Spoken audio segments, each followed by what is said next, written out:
Yun po guys, ayan, magandang araw po ulit sa lahat. So another reaction video po tayo. Magre-review po ulit tayo ng ng analytics ng member po ng PB Team.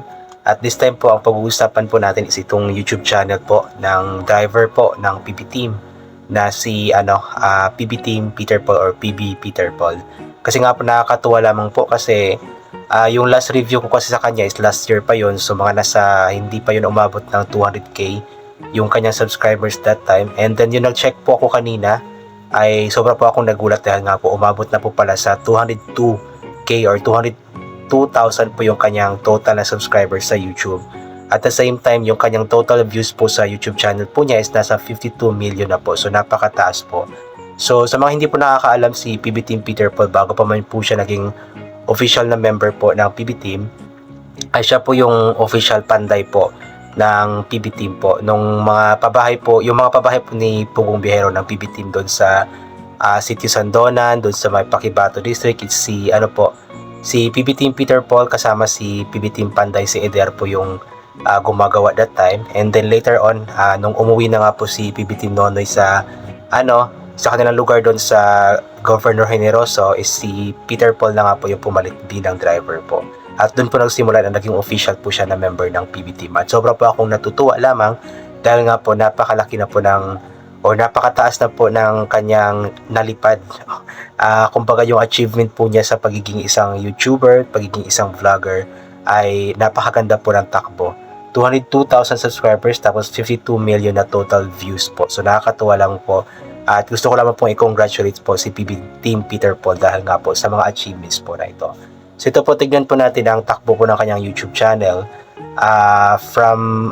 Galing po ito sa sa website po ng Social Blade. Tara po, tignan po muna natin. So yun nga po, ayon po dito, ang YouTube channel na nga po ni PB Team Peter Paul, which is pinalitan pala niya ng PB Peter Paul na lang, ay umabot na nga po sa 202,000 po yung subscribers. So napakataas po nito. And ang kanyang total na video views po is nasa 52 million na nga po. So napakataas po ng kanyang total na video views. At yung kanyang YouTube account was created last March 19, 2020. But I believe mas nag-focus po siya sa pag-vlog noong 2023 po yata, if I'm not mistaken po. Pero before pa man ng taon po na iyan is nag-vlog na po siya. Yung mga ginagawa po nilang bahay, binavlog po niya. Then ang total videos na nga po na na-upload po sa kanyang YouTube channel is nasa 922 na po na videos. So medyo marami-rami na din po pala ang kanyang na-upload sa kanyang YouTube channel. Dito naman po tayo sa ranking ng kanyang YouTube channel based po sa Social Blade. Ang kanyang grade po ay C+ daw po. And ang kanyang Social Blade rank is nasa 361,199 na po. Ang kanyang subscriber rank is nasa 2,111. Tapos yung kanyang views rank is nasa 478,957. Dito naman po tayo sa sa takbo ng kanyang YouTube channel for the last 30 days. Ayon po dito sa Social Blade data na nakakuha daw po siya ng karagdagan na 5,000 na subscribers in the last 30 days. So napakarami po nun guys, 5,000 na subscribers for the last 30 days. Mataas po yun. And ang kanyang views naman for the last 30 days is nasa 1.9 million. So ibig sabihin lamang po kapag ganito po kataas yung views for the last 30 days is maganda po yung takbo ng kanyang YouTube channel. At inulit ko nga po na sobrang deserve po ito ni PB Team Peter Paul kasi palagi din po siyang andyan na nag-drive po para sa mga mission po ng PB Team, especially po ni Pugong Bihero. At this time po kasama na nga po si Chris na. At yung kanyang estimated po na monthly tsaka yearly earnings is tinakpan po ko na po for privacy.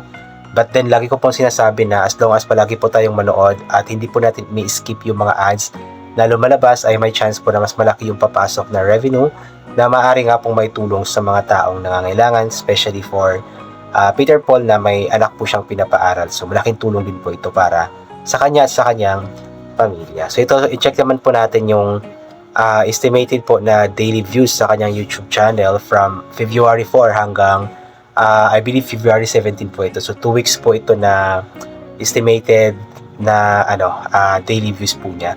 So last February 4 daw is nakakuha po siya ng 83,342 na video views. February 5, 71,450 na video views. February 6, 66,574 na video views. February 7, 21,072 na video views. February 8, 30,537 na video views. February 9, 82,845 na video views. February 10 naman is 96,126 na video views. Last February 11, nakakuha po siya ng 88,198 na video views. February 12, 31,988 na video views. Pasensya na po kayo. Hinihingal po ako kasi sinisipon po ako tsaka inuupo.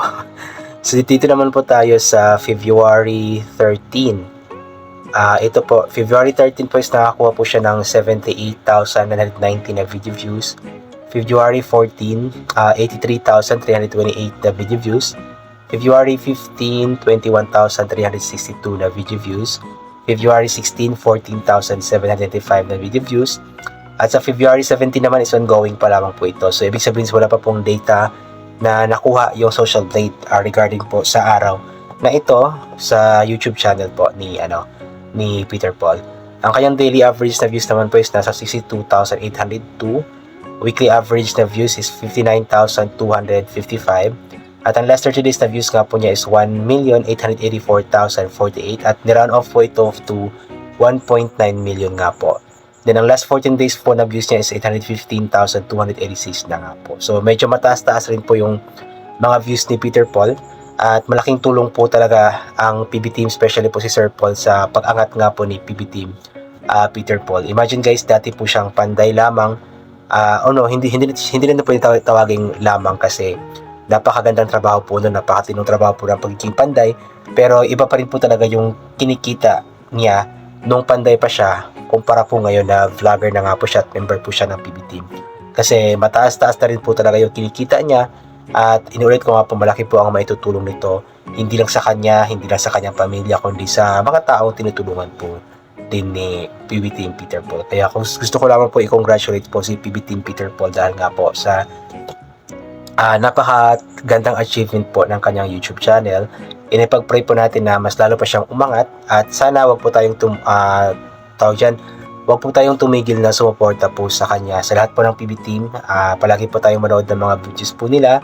I-share po ang kanilang mga videos at higit sa lahat po, wag po natin i-skip yung mga ads po para mas may chance po na mas malaki yung papasok na revenue na maaari nga po nilang maitulong sa mga taong nangangailangan. Kasi ganoon naman po talaga yung mga yung mga members ng PB Team, talagang tumutulong po sila. Ayan.